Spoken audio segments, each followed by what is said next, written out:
Hello, true creatives, and welcome to another episode of the Idea to Value podcast.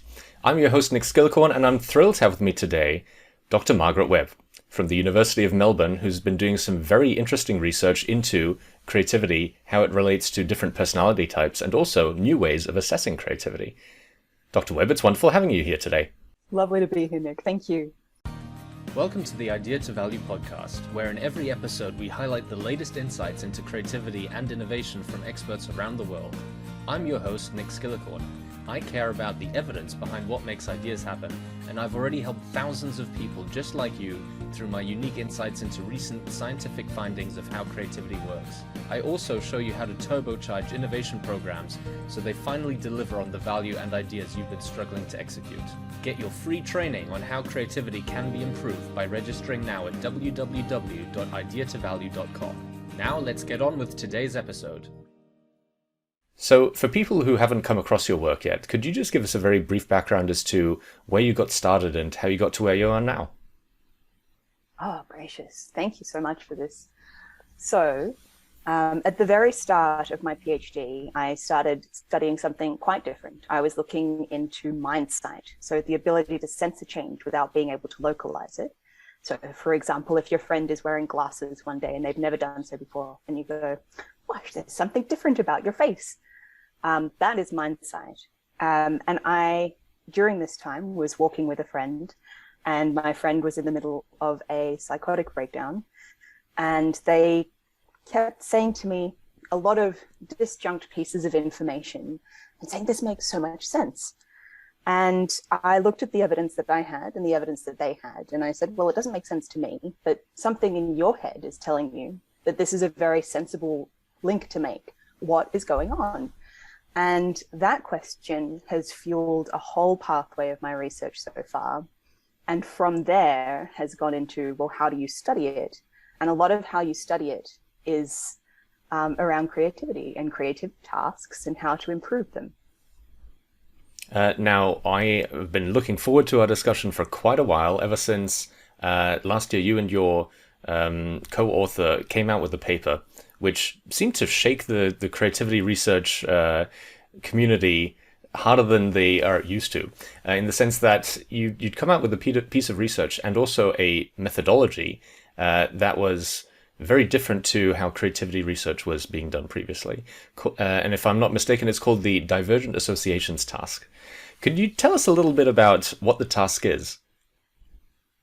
Oh, absolutely. So what the task is, the Divergent Association Task, and feel free to play it at home, creativity.com, is very simple. The task is to tell us 10 words that are as different from one another as possible. And it's a pretty simple task. And my colleague, Jay Olson, who is the lead author on the paper, it was actually a task that he made up as a kid. And we had the opportunity to see whether it worked. It was really a pipe dream. And we tested it against a lot of standard creativity tasks in what we thought then was a massive sample of over 10, 15,000 of the Australian population, which we ran with the Australian Broadcasting Corporation, the ABC. And we were very impressed with ourselves, and we released it into the wild with this task that could measure very quickly and easily and was scored automatically, an indication of your creative thought, your divergent thinking ability. And since then, we were shook, the world was shook, and it went viral, and it's been such a roller coaster and such a joyride. I believe you've had by now a couple of 100,000 or even more people having taken the task, haven't they? We've actually had a few million people. Oh, wow. From all over the world. Yeah, no, it's really been amazing. We are still just, our palms are honestly sweating, Nick, when we think about this data. It's a total game changer. Literally the biggest creativity study in the world to date, we think. And we're just wondering when we shut the gates for when we should look at that data and how to use it. Now, obviously, any research scientist would be thrilled with having millions of data points, but why do we need a test like this in the first place? Let's assume that some of the listeners, they might be very up to date on their creativity research all the way back to Guilford and Torrance and the way they did divergent thinking tests. But could you just summarize how creativity tests and specifically divergent thinking tests were being done before this test, and what was maybe not perfectly effective or practical with those sorts of tests? Absolutely. So, pros and cons. Creativity is notoriously difficult to measure. I'm sure everyone listening will have a thorough understanding of the tricks that can crop up with such a construct. The best measurements of creativity and the most sensitive to individual differences and people's ability to actually respond openly and divergently to get an idea of that spread of creative ideas are typically scored in a very manual one-to-one basis, which means that they're totally not scalable.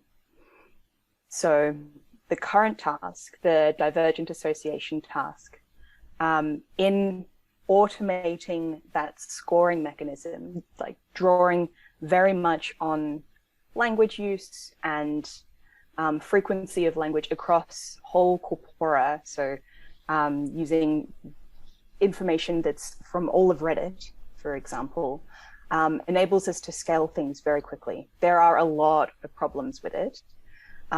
Please don't let me talk it up too much, because I'm well aware that there are so many problems, and to some, that I'm sure that there will be some listeners, especially people who are in the field, who go, Maggie, that is not a proper measure of creativity.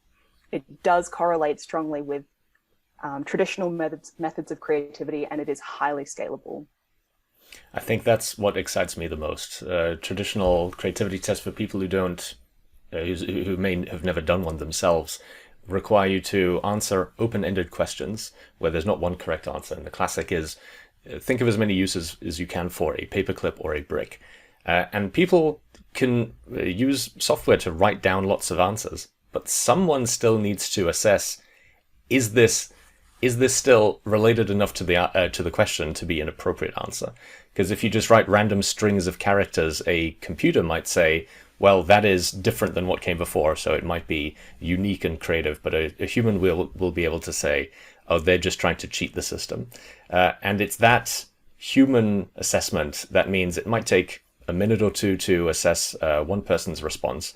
But when you're looking at dozens or hundreds of thousands of responses, you can quickly see how individual humans won't have enough time or mental capacity to do this assessment. And when you're now saying that there's a computer-based tool that can at least look at responses and say, our algorithm would indicate that this correlates to a very high degree of divergent thinking based on what we've seen beforehand, that brings a new tool in the toolbox of creativity researchers that can be used. As you say, it's probably not perfect, it's probably not the be-all and end-all, but it's very exciting that we now have a new tool in our toolbox. Absolutely. And you're absolutely right. There are some beautiful methods that are coming through. And you know, I'm a scientist. I'm going to pick at things. I'll certainly pick at my own stuff. There's a whole new toolbox of scoring mechanisms for the alternative uses task as well that you were talking about. Roger Beatty has been doing a bit of work on this recently, using slightly different models than we did for his scoring algorithms, but this is all good. And what is the next step in terms of those papers and pieces of research is really comparing those scoring mechanisms.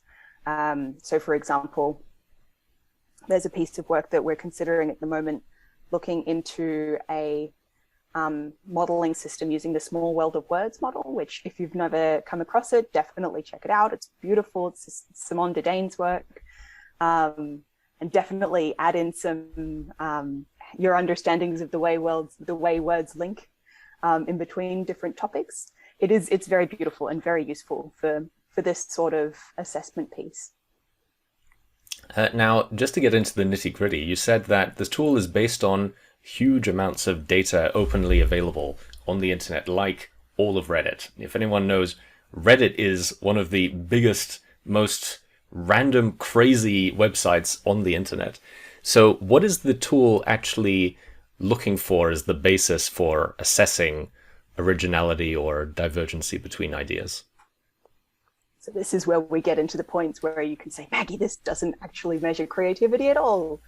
What we're looking for is how often words co-occur in a sentence, in a paragraph, on a page. So the idea behind something like Reddit or wherever you might scrape language data from is that these words will closely related words will co-occur. If you're talking about cat and dog, they're probably going to co-occur quite often, and they are closely related in people's minds. If you're talking about something like hairbrush and dinosaur, probably don't co-occur very often, and indeed these are more distantly related in people's minds. And so we're using that, so plain language here, we're using that sort of mechanism to ascertain the distance between two words and then going between the 10 words that people have generated to create that matrix, which provides the score. I mean, I've done, when I'm doing keynote speeches or workshops, and back from my time doing improvisation, there are exercises where you're tasked with naming words in sequence that have nothing to do with the previous word. And it is one of the hardest things in the world to do, because once you have an idea or an image of something in your head, to think of something unrelated to that is incredibly difficult, because your brain wants to find things that are related to it. So if you think cat, then you'll think either different types of cats, tigers, lions, pictures of cats doing cute things, and then you think of dogs, then you think of other pets, but they're all in this sort of tight bundle of similar things. If you try and force your brain to think of cat and then the structure of hydrogen as a molecule, or then nebulas, or I'm now looking at my wooden floorboards and then trying to think of things that are not associated with one another. Your brain is not designed to do that. Your brain is designed to find patterns and follow patterns.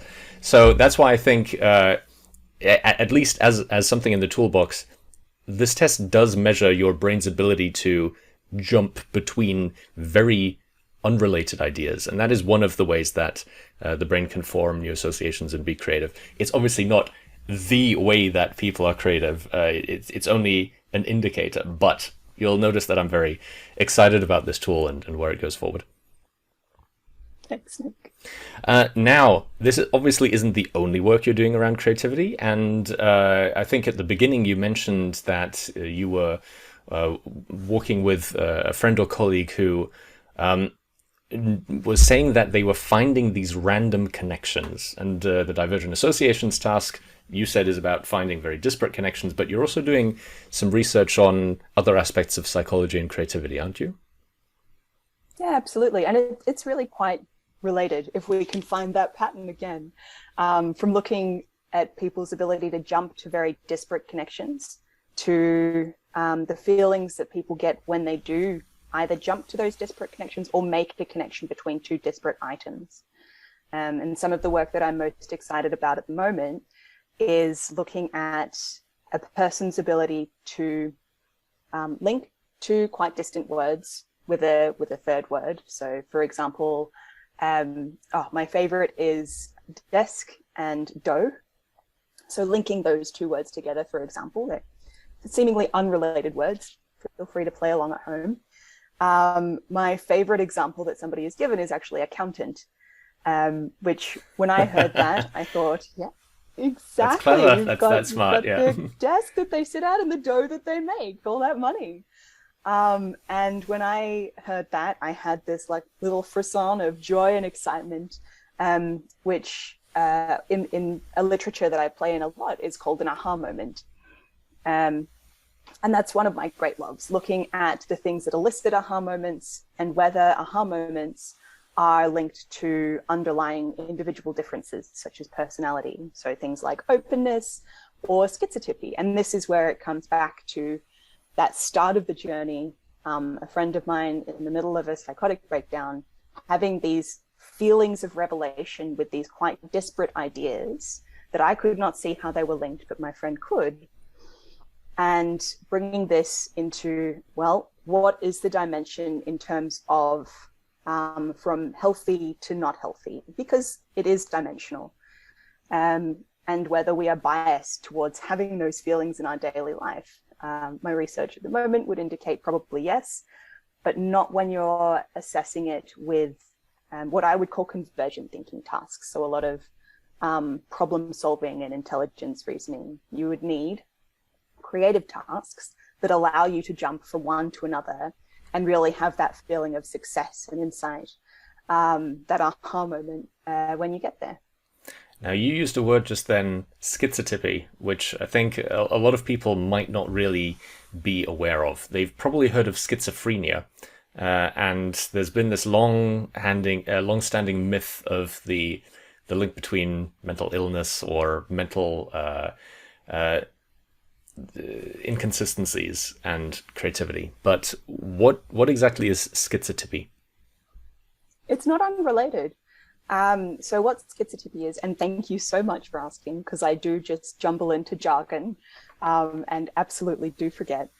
So what schizotipy is a subclinical, so in a mentally healthy population, a subclinical measure of schizophrenia. So we can think of it as a personality measure of things that might be similar to things that you would see in schizophrenia. So for example, the subscale of schizotypy that I'm typically interested in is called positive schizotypy. And if you're high on positive schizotypy, you might see faces in clouds, you might hear somebody calling your name when nobody's called it, you might feel your phone vibrate on your leg even if nobody sent you a message. It is that tendency to perceive meaning in otherwise what I would call noise. So just a lot of information that is around you that you have then interpreted into some meaningful stimulus. And what have you found as being the link between either those groups or other groups and the relationship with creativity that you've been looking at? I actually do find that it exists. It does depend, that because you are absolutely right, Nick, there is a lot of contrasting evidence between that sort of schizotypy, how we might think about other mental illnesses, and creative tasks. So far, what I have found is that it really depends on the type of creative task that you're asking for, and whether that indicates that there actually is no relationship and we're just finding them randomly, or not. I suspect not, because I've run a lot of studies on the same types of tasks and found things quite consistently. So I would say that there are people who do find relationships between things, and are able to generate things using that greater leap that they're able to make, and that this greater leap and being able to find meaning in otherwise what other people might see as noise is actually really helpful for a creative output. And what sort of creative output? Because at the beginning you mentioned divergent thinking, then you said there's not that much of a link between this and convergent thinking. You talked about aha moments. So what sort of links or correlations have you found with one or more types of creative activity in these people? So if we're talking about that underlying personality component of positive schizotypy, this is much more strongly related with divergent thinking, being able to generate really different and varied ideas that are quite out of the box sometimes. And maybe you can really see that relationship coming out. You have a tendency to see meaning in noise where other people would not see meaning. And this is related to your ability to generate ideas that other people would not come up with. In contrast, there is less to no relationship, not a negative relationship, but no relationship with convergent thinking. So the ability to problem solve. And that becomes really interesting, because when you kind of put those together, the ability to kind of think out and brainstorm and generate all these different ideas, and then the ability to kind of come back in and make something out of that, that's where we get to that really useful part, what some creative questionnaires would provide as a useful part. So if we're thinking about like the creative achievement questionnaire, a lot of those questions are things like, you know, if you're an artist, have you had an exhibition of your work? If you're a film director, have you had a film actually produced? And in order to do that, you really need both that divergent and convergent component, which is probably why we don't see that relationship a lot of the time, because it's drawing on both rather than one specific component. And then finally, is there any other aspects of personality that, in your research at least, there's shown to be a link with creativity? I mean, there is that openness component from the Big Five. That's a good link, but that is quite linked with that positive schizotypy that we've been talking about. Openness intellect, I think it's called the paradoxical simplex. Oh my, for the multisyllabic words today. That was some work from Colin DeYoung from like 2010, talking about how they fall in on their own spectrum. Those, for me, have been what I found most consistently with the sort of tasks that I use. I know that other people definitely find lots of different things. Creativity is such a beautiful field. I'm so excited about this podcast and listening to everyone who comes on and talking about all their disparate and overlapping sometimes work and just finding the connections between everything. It's beautiful. Oh, thank you very much for that. And I look forward to, obviously, new people finding out about your work. If they want to find out more about you and the work that you do, what's the best place they can go to find out more? I mean, I'm definitely on all the academic sites. Unfortunately, I don't have my own website, but I'm on LinkedIn, I'm on ResearchGate, Orchid, Google Scholar. I'm fairly responsive to emails. And certainly if you ever have questions or excitements and you just want to chat creative stuff, I'm always open for that. Perfect. I'll make sure to get all of those links down in the description below. Dr. Webb, it's been wonderful speaking with you, and I look forward to speaking again with you soon. Thanks, Nick. It's been wonderful. Thank you so much for listening. If you liked it, please like, share and subscribe, and leave me a comment about what you thought and what you'd like to see more about. If you want to take your creativity and innovation capabilities to the next level, then invest in yourself with the premium training only available at ideatovalue.com.